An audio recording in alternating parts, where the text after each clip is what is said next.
आता आपण मांजरी गुलेनगर या ठिकाणी आलेलो आहोत। या ठिकाणी धरणे आंदोलन सुरू आहे। यामध्ये आपण जर पाहिलं तर ड्रेनेज लाईन सारखी गंभीर समस्या या ठिकाणी आपल्याला पाहायला मिळते।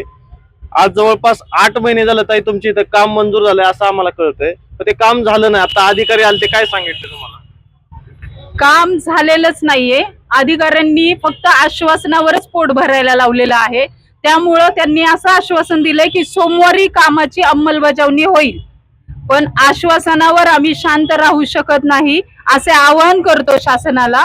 कारण सोमवारी जर त्यांनी कामाची अंमलबजावणी केली नाही तर आम्ही सगळ्या महिलांसोबत, सगळ्या नागरिकांसोबत रास्ता रोको करणार आहोत। तुम्हाला असं वाटतंय का, आता हे पाहायला जर गेलं तर नागरिकांचा मूलभूत अधिकार आहे सगळ्या सुविधा मिळणं, तुम्ही पालिकेला टॅक्स भरताय, पण अधिकाऱ्यांवर कुणाच तरी दबाव आहे असं वाटत नाही का तुम्हाला? त्याच्यामुळे अप्रत्यक्षपणे तर हा दबावच असल्यासारखा वाटतोय, कारण डोळे मिचकाऊ मिचकाऊ बोलत होते अधिकारी, त्यामुळे नक्कीच तर हा दबाव असल्यासारखाच आहे।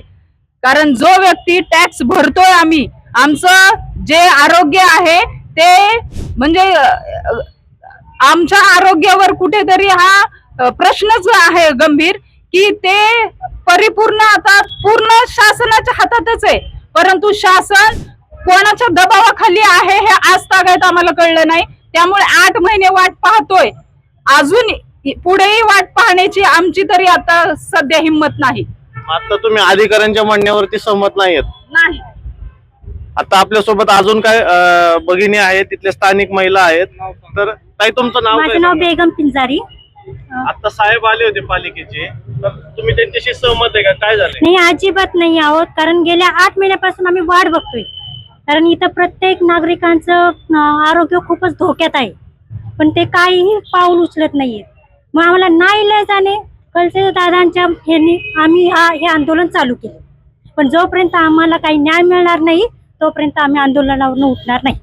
पाणी अस्वच्छ येतं का, दूषित येतं का पाणी? पाणी तर दूषित आहेच आहे। ड्रेनेज लाईनचं पाणी पूर्ण रोडवर वाहते।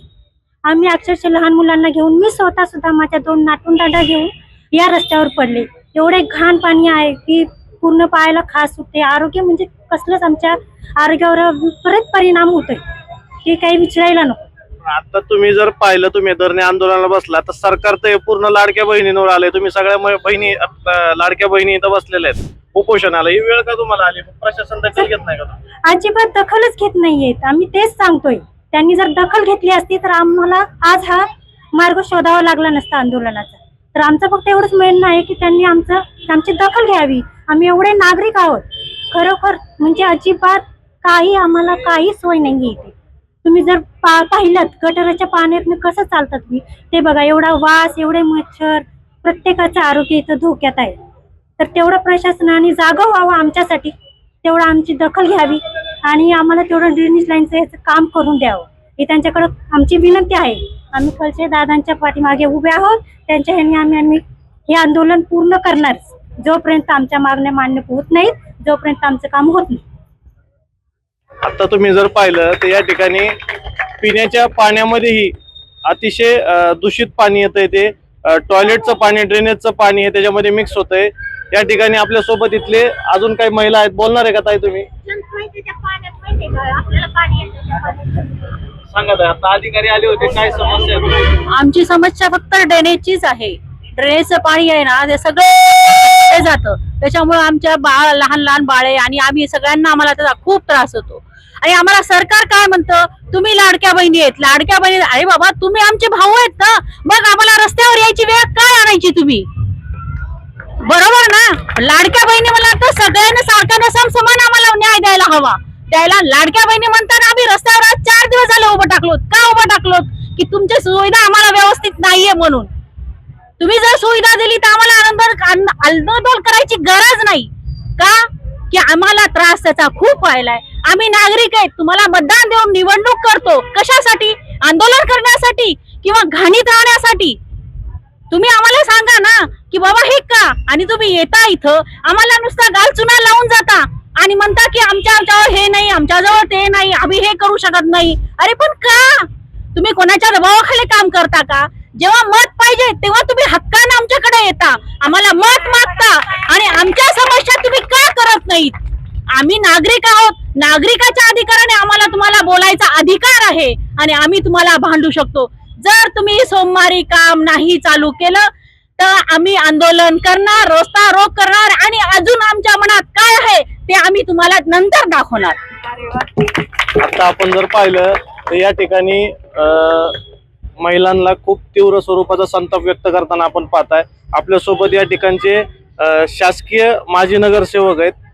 त्यांची आपण माहिती घेऊ नेमकं काय विषय झालाय. तर आता अधिकारी आले होते पालिकेचे, त्यांच्यासोबत चर्चा झाली, तुमची झाली, महिला भगिनींची झाली, तर काय तोडगा निघाला का? साहेब अधिकारी जे आले अधिकाऱ्यांच्याकडनं अधिकाऱ्यांना जे बघता मला वाटलं नाही की ते फक्त आंदोलनाला भेट देण्यात आले. त्यांना कोणाचा तरी फोन चालू होता, त्यांना फोन येत होते, त्यांना फोन येत होता, ते त्या फोनकडे बघत होते, नाही मला जावं लागेल, नाही मला जावं लागेल. मग आम्ही सर्व एवढ्या माता भगिनी, एवढं सगळं तरुण वर्ग या ठिकाणी बसलोय. मग आमच्याकडे तुम्ही आलंच कशाला? जर तुम्हाला जायचं होतं तर तुम्हाला आमचं काही घेणं देणं नाही. प्रथमतः तुम्ही एवढे मोठे क्लास 1 लेवलचे अधिकारी, 8 महिने झाले त्या ठिकाणी टेंडर लागले, 8 महिने होऊन तुम्ही काम करत नाही आणि आता तुम्ही मला लेखी स्वरूपात द्यायला आले की आम्हाला 15 दिवस द्या, आम्ही 15 दिवसामध्ये काम करतो. तर तुम्ही 8 महिन्यात जे काही केलं नाही ते 15 दिवसात काय करणार आहे? 8 महिने तुम्हाला जमलं नाही तर तुम्ही 15 दिवसात करणार, हे आम्हाला मान्य नाही. आणि नंतर ते साहेब मला जाताना बोलले की मी ऑडिट डिपार्टमेंट सोमवारी फाईल पाठवतो, मंगळवारी दक्षता डिपार्टमेंटला पाठवतो, त्याच्यानंतर ती सगळी प्रक्रिया झाल्याच्या नंतर आम्ही स्टँडिंग कमिटीला ती फाईल मान्यतेला पाठवू. आता साहेब यांची ऑडिट, यांची दक्षता 8 महिने हे काही झोपले होते का हो? एक जर फाईल आहे पुणे महानगरपालिकेच्या नागरिकांच्या कष्टाचा पैसा आहे, जो टॅक्स रुपी सर्व नागरिक त्या ठिकाणी भरतात. 8 महिने एक फाईल यांच्याकडे 4.5 कोटी रुपयाचे टेबलवरती पडले, ह्यांना कळत नाही का? ह्यांना जर यांचा पगार 1 महिन्याला भेटला नाही तर ही गप्प बसतील का? नाहीच गप्प बसणार ना. ह्यांना यांचा पगार नाही मिळत हे बॉम्ब करतील, आमचा पगार द्या तरच आम्ही काम करू. मग आमच्या कष्टाचे पैसे 4.5 कोटी रुपये, ज्या कामासाठी मी गेली जवळजवळ 2.5 वर्ष झाले पळतोय त्या 4.5 कोटी रुपयाच्या कामासाठी. साहेब त्या कामाचं बजेट, त्या कामाचं इस्टिमेट, त्या कामाचं एल सेक्शन, बरं खरंच त्या कामाला 4.5 कोटी रुपयाची गरज होती का? साहेब 3 किलोमीटर मी ती लाईन फिरलोय. संबंधित त्यांचे जेही त्या तत्कालीन मायामध्ये शैलेश क्षीरसागर जेही होते, 3 किलोमीटर मी त्यांना घेऊन फिरलो. ह्या माझ्या सोबतचे सहकारी 70, 80 वर्षाची लोक फिरली. का फिरली? तर आपल्या सोसायटीचं काम झालं पाहिजे. मग आम्ही इस्टिमेट केलं, मग ते म्हणले खरंच गरज आहे, इथं 11 कोटी रुपये निधी लागला. तर 11 कोटी रुपये निधीनं मंजूर होता, किती मंजूर झाला? 4.5 कोटी रुपये. तर 4.5 कोटी रुपये मंजूर करून घेण्यात आम्ही पाठपुरावा केला, तिथं पण आम्हाला संघर्षच करावा लागला. टेंडर लावायला पण आम्हाला संघर्षच करावा लागला. बरं टेंडर ओपन होऊ नये, आता काम चालू करायला आम्हाला संघर्षच करावा लागते. नेमकं प्रकार आहे काय की हे काम झाल्याने कुणाचं काय दुखणार आहे नेमकं? तुम्हाला असं वाटत नाही का याच्यामध्ये कुठेतरी राजकीय दबाव आहे अधिकारी? आजच्या अधिकाऱ्यांच्या वागण्यावरून, अधिकाऱ्यांच्या बोलण्यावरून मला 100% खात्री आली की त्यांच्यावर कोणाचा तरी दबाव आहे. पण मी त्या अधिकाऱ्यांना पण सांगतो, दबाव देणाऱ्यांना पण सांगतो, मी कुणाला घाबरत नाही, मी उठत नाही. काय करायचं ते त्यांनी करून घ्या. तुमची जर समजा आता सोमवारी काही महिला म्हणलं की सोमवारी साहेब काम चालू करणार आहेत, तर नाही चालू केलं तर काय भूमिका असेल? सोमवारी काम चालू करणार नाही. सोमवारी ते फाईल दक्षता विभागाला पाठवणार, दक्षता विभागानं फाईल ती ऑडिट डिपार्टमेंटला पाठवणार, ऑडिटकडनं ती फाईल स्टँडिंग कमिटीला पाठवणार, स्टँडिंग कमिटीची मान्यता झाल्यावर ते वर्क ऑर्डर करणार, मग त्या कॉन्ट्रॅक्टरला ते काम करायला लावणार 15 दिवसाच्या आत. यांनी 8 महिन्यात केलं नाही, मग ते 15 दिवसात कसं होईल? तर मला ते अपेक्षित नाही. फक्त त्यांनी मला आता इथं लाली पावडर लावायचं काम केलेलं आहे, गोड गोड बोलले सगळे, पण ते आम्ही काय त्यांच्या ते मस्क्याला आम्ही काय बळी पडणार नाही. तर लोकशाही आहे आणि लोकशाही मार्गाने प्रत्येक नागरिकांना आंदोलन करायचा अधिकार आहे. समजा हे काम आता झालंच नाही तर तुमची पुढची भूमिका काय? साहेब समाजामध्ये काम करत असताना प्रत्येक नागरिकाचं एक हे असं नियोजन की बाबा प्रत्येक जण आपापल्या क्षेत्रामध्ये काम करत असतो. कोण राजकीय करत असतो, कोण सामाजिक करत असतो. त्यातलं मी एक राजकारण समाजामध्ये काम करतो. राजकारण समाजामध्ये काम करत असताना प्रत्येक नेत्याचं किंवा कार्यकर्त्याचं एक विजन असतं की माझ्या हाताने काहीतरी चांगलं काम घडलं पाहिजे. त्यातलं साहेब माझं एक स्वप्न आहे किंवा माझी ह्या कामाबद्दल एक महत्वाकांक्षा आहे. माझ्या हाताने हे सर्वे नंबर 126 ते 162 मधील जे नागरिकांनी माझ्यावरती गेली 2.5 वर्षापासून विश्वास ठेवून माझ्याकडे प्रत्येक नागरिक पाठपुरावा करून त्या काळात मी शासनयुक्त नगरसेवक असून ते बजेट मंजूर करण्यापासून हे काम मी आहे ना त्या ठिकाणी हातात घेतलं. आणि साहेब मी हे काम केल्याशिवाय स्वस्त बसणार नाही. त्याचं कारण असं की माझ्या स्वतःच्या मनाला जर विचारलं की तू खुश आहे का, कुठंतरी माझं मन मला असं म्हणतंय काहीतरी चुकतंय बरं का, आपण ह्या कामात खुश नाही. तर आपलं मनच ऐकत नसेल तर मग आपल्याला, मला साहेब तुम्हाला सांगू का, मला हे कामाचा विषय निघला तर मला अजूनही झोप येत नाही.